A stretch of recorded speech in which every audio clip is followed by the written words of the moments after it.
Well, what's up, everybody, and welcome to What's Up with Dr. A. Nathan Young. Thank you so much for tuning in.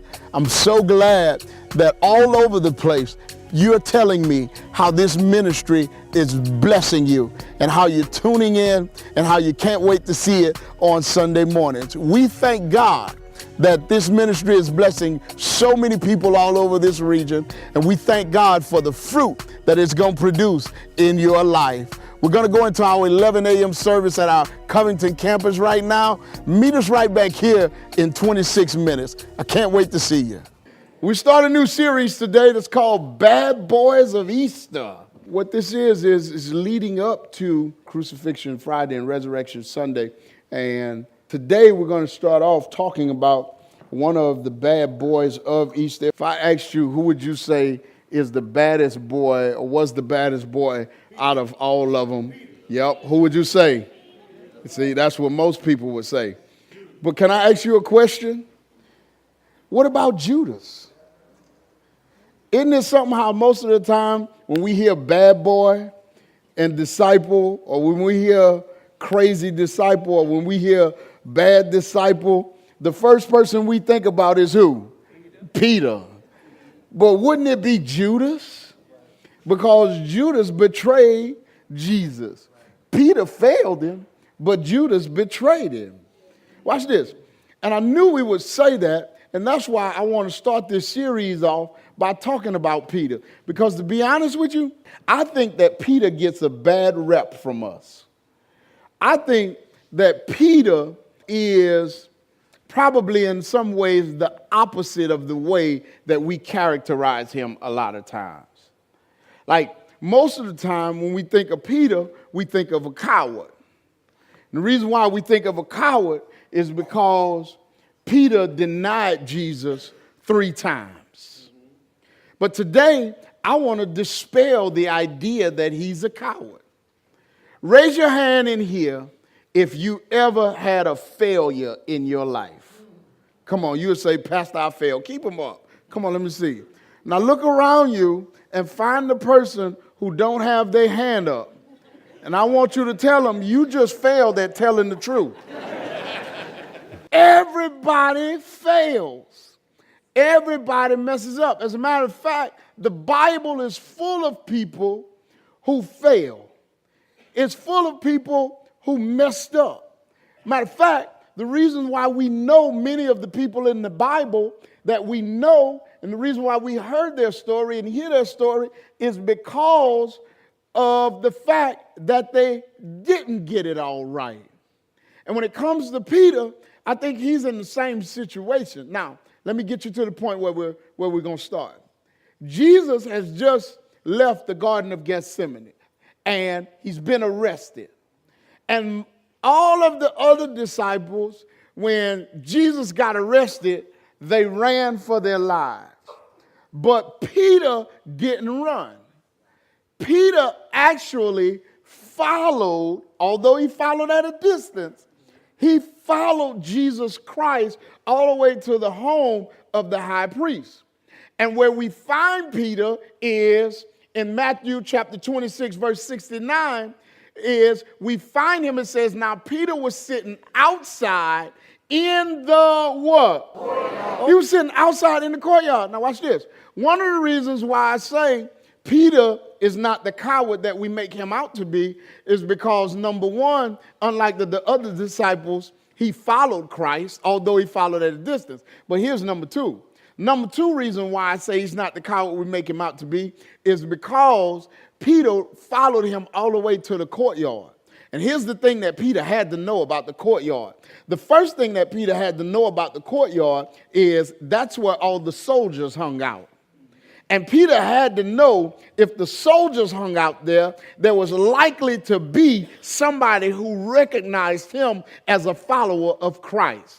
Not only was it where all the soldiers hung out, but all of the people who knew everybody hung out there as well. So he knew that by going to the courtyard, he had to know that by going to the courtyard, he was taking a big, huge risk of being identified. So Peter is not a coward. Peter is actually courageous. And then watch what happens when he get in the courtyard. Outside in the courtyard, and a servant girl came to him and said, you too were with Jesus the Galilean. So she identifies him as a disciple. Watch what happens next, verse 70. It says, but he did what?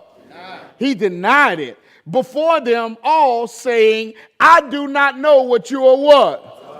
The girl, what's up? And she says, you're one of his followers. You're one of the men of Galilee. And Peter kind of looked at her something like this.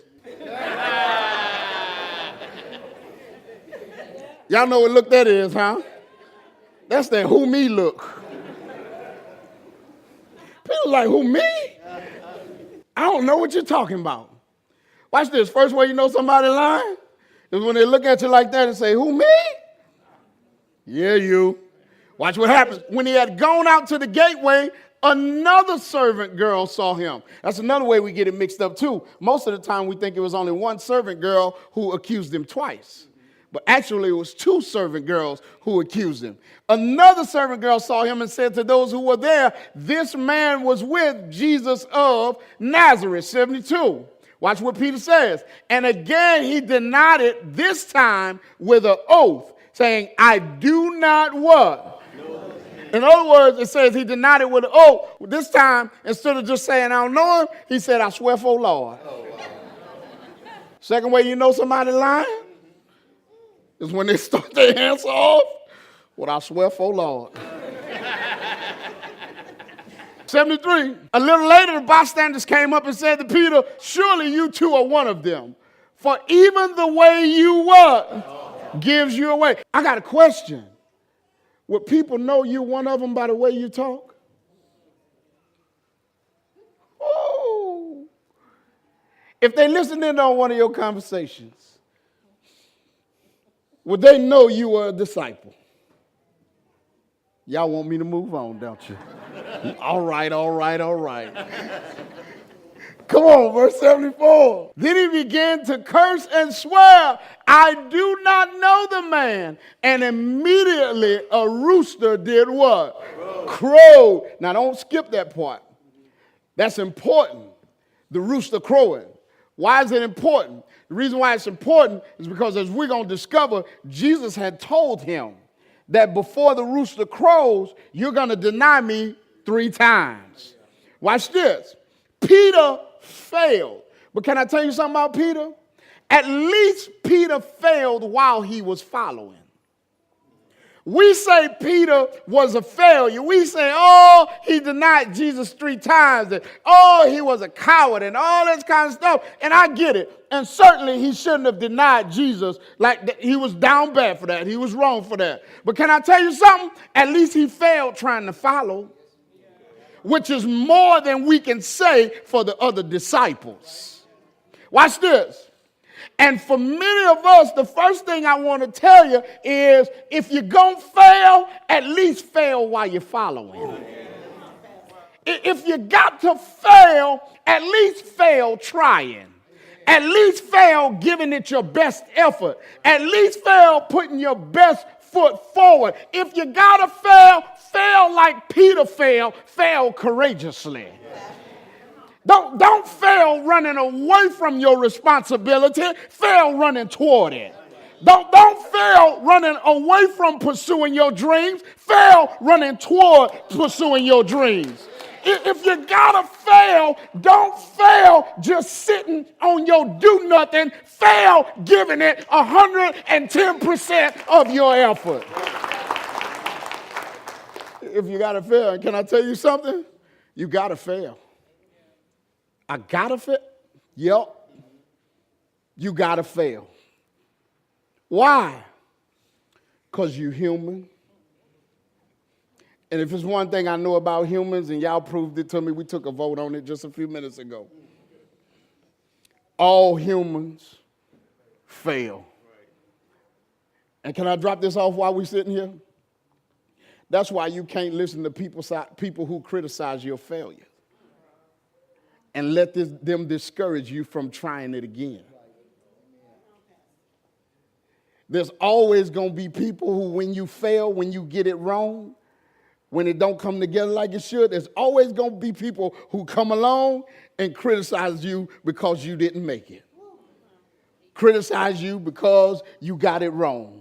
Criticize you because you didn't achieve it. Criticize you because you messed it up. Criticize you because you ain't got it. There's always going to be people who criticize you because you fail. But listen. Don't allow the people who criticize you in your failure to discourage you from keeping it pushing. Why, Pastor? Here's the reason why. The fact that they're criticizing you tells you two things. The first thing it tells you is you're doing something worth watching.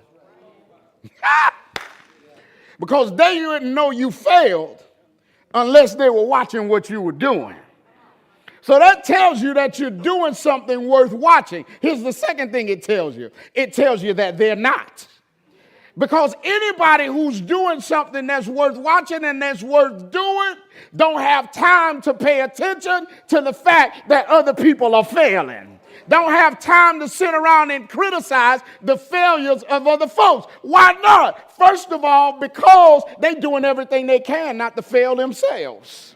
Second of all, they realize that they're right on the edge of failure. And but for the grace of God, there go I. And so who am I to criticize you when you fail, when I know that failure is right around the corner for me unless I lean and depend on him? If you got to fail courageously. Fail giving it your all, giving it your best. Fail doing something. Fail going after it. And when you fail, how do I handle it, Pastor? Well, watch what happens with Jesus and Peter. Remember, it said that at that point, the rooster crowed 3 times. Let's look back at what Jesus told Peter. Luke 22:31, when he warned him. He said, Simon, Simon, behold, Satan has demanded permission to sift you like wheat. Watch next, 32. He says, but I have prayed for you that your faith may not what? Fail. Hold on to that. That's important.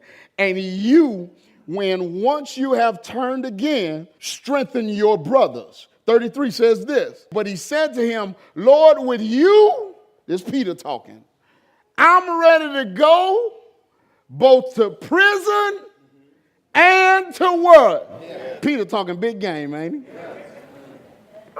I'll do anything for you. I'm your ride or die, Lord. Peter, don't that sound like much of us? I'm your ride or die. I give myself away.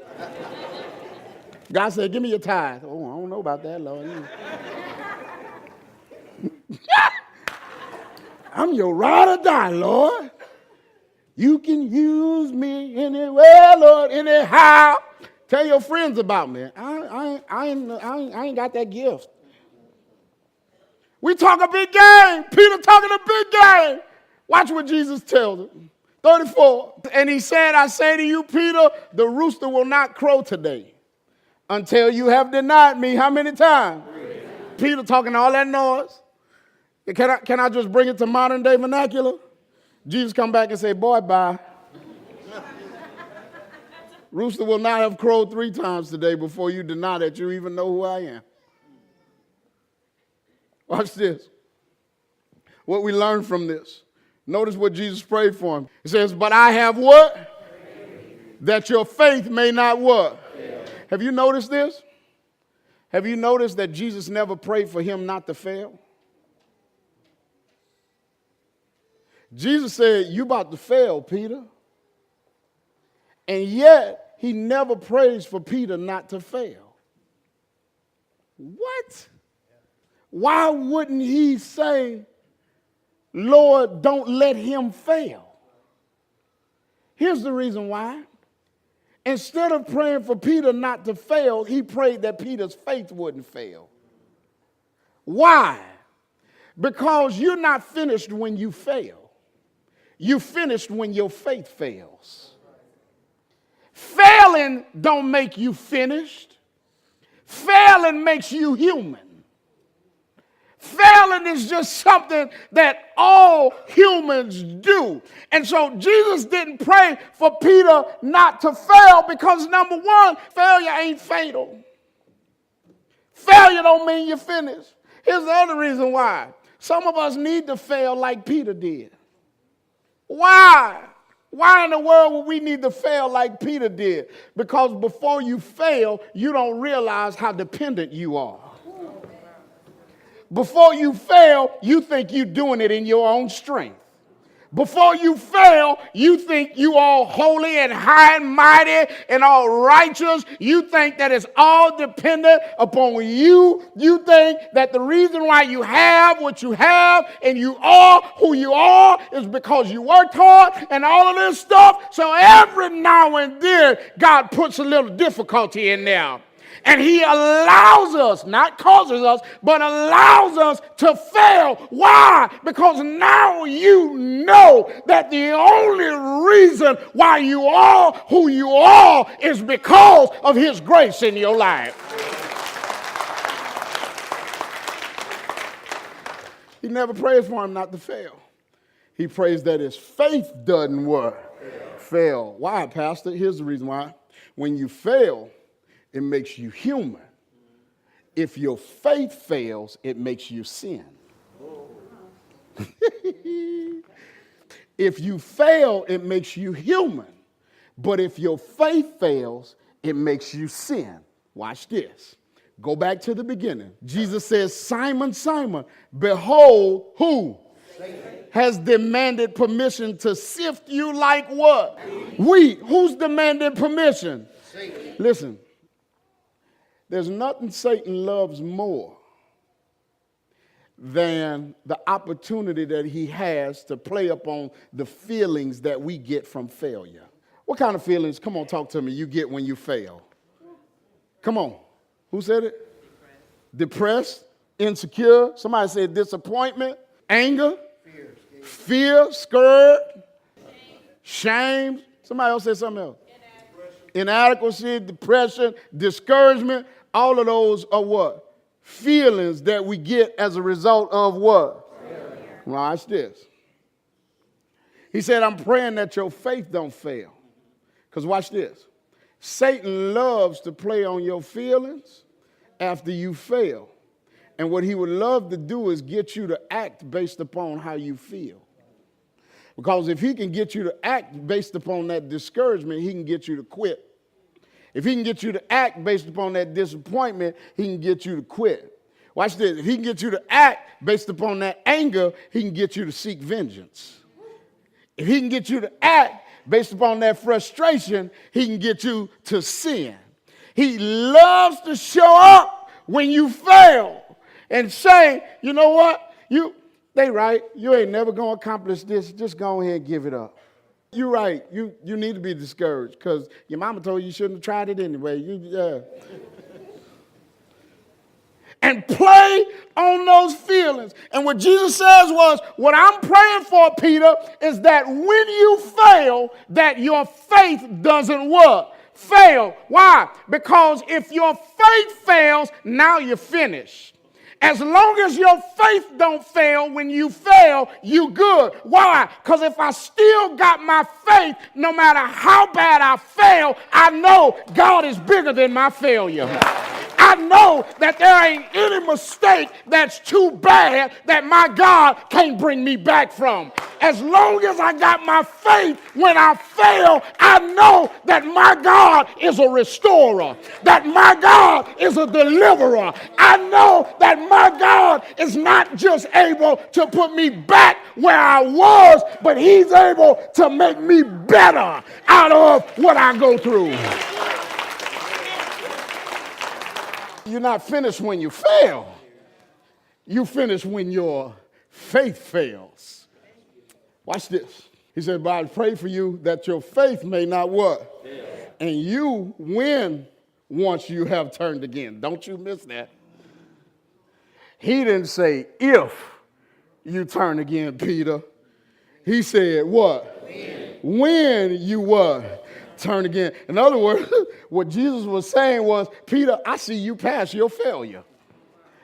I I know that your failure doesn't define you. I'm not, see, some folk, all they can think about is your past. Some folk, all they can think about is the state you in right now. Some folk, all they can think about is how bad you messed up. And what Jesus was telling Peter was, I see you beyond your failure. And the Peter that I see beyond his failure is much better than the Peter I see inside of the failure. Listen to me. I want to talk to somebody who walked in here carrying a failure or some failures today. I need to let you know that just like for Peter, God sees beyond your failure. And yeah, you had some bad chapters. Yeah, you got it messed up. But what makes a good book are bad chapters. And the fact that the character always comes out better on the other side. You just got to make sure your faith don't fail. Here's the other thing. Watch this. Because failures help failures. Watch what he says. He says, when once you have turned what? Here's what I'm praying for, Peter. Strengthen your brothers. I want you to think about how crazy this is. He's telling the one we view as the weakest one to strengthen his brothers. Jesus says, I want you to strengthen your brothers. What's up with you? Just told me, if I'm Peter, I'm going, you just told me I was going to fail. You're telling me that I'm going to get it messed up. You're telling me that I don't have it together, and yet you're also telling me that you need me to strengthen my brothers. It's crazy, but if you think about it, it makes perfect sense. Here's the reason why. Listen. Who better than a failure to help a failure? Watch this. If you ain't never failed, if you've never gotten low, if you've never been brought to your knees, if you've never been brought to your face, you can't tell me how to get up off my face. If you've never struggled through a failure, you can't tell me how to struggle through a failure.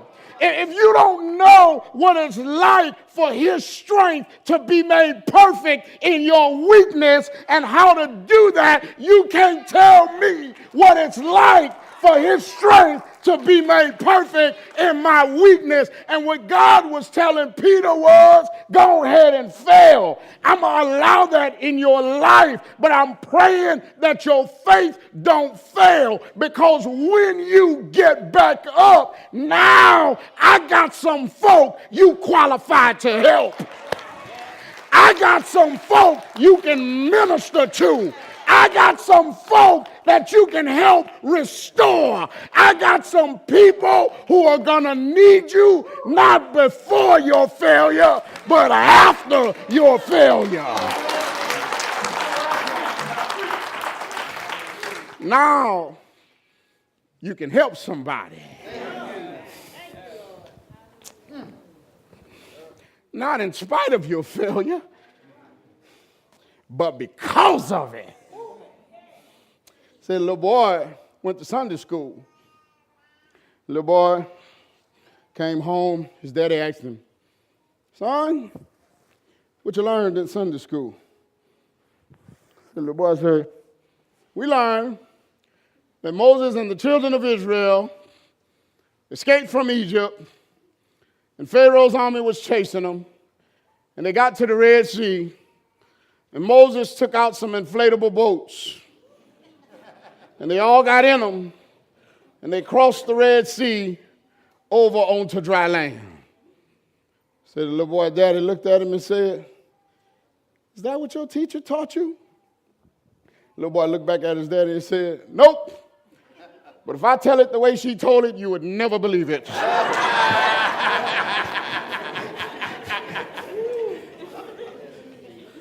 Can I tell you something? If I told you how much of a failure I am, you would never believe it. You would never believe where God's brought me from. You would never believe the amount of grace that he shows me, not just yesterday, but every day. You would never believe how he's restored me. You never believe what he's brought me back from. You never believe how I experience his mercy over and over and over and over again. Oh, I'm just a failure who's in touch with somebody who never fails. From the first day, he hadn't failed me yet. And can I tell you something that you're probably not going to like? But it's the truth. I'm looking at a bunch of failures. You know the crazy part about it? They chose to follow a failure. And we're just all a bunch of failures who, like Peter, are pursuing the one who can't fail. Somebody say, I seen him make the lame to walk. I seen him make the dumb to talk. I seen him make the blind to see. Song says, I seen him do so many things. I seen him work a miracle. I seen him do the impossible. But the one thing I never seen him do, I've never seen him fail. Oh, he's not a failing God. And I need to let you know that he won't let you down, even when the storms arrive and nobody else is around. He'll always be there for you. And I don't care what your situation is, he wants to see you through. I've never seen him fail, and I thank him for it. Well, thank you once again for tuning in to What's Up with Dr. A. Nathan Young. I hope that today's message blessed you, and I really hope to see you soon, live and in person. Come visit us at one of our campuses, either at 1148 North Columbia Street in Covington, Louisiana, or at 57209 Allen Road in Slidell. The Covington services are at 7:45 and 11 a.m., and the Slidell service is at 9 o'clock a.m. Be my guest at one of our services, at one of our campuses. I can't wait to see you there. If you want to check us out on the web, we're at myfaithbible.org or faithbibleslidell.com. Do me a favor, while you're there, this ministry depends on your support.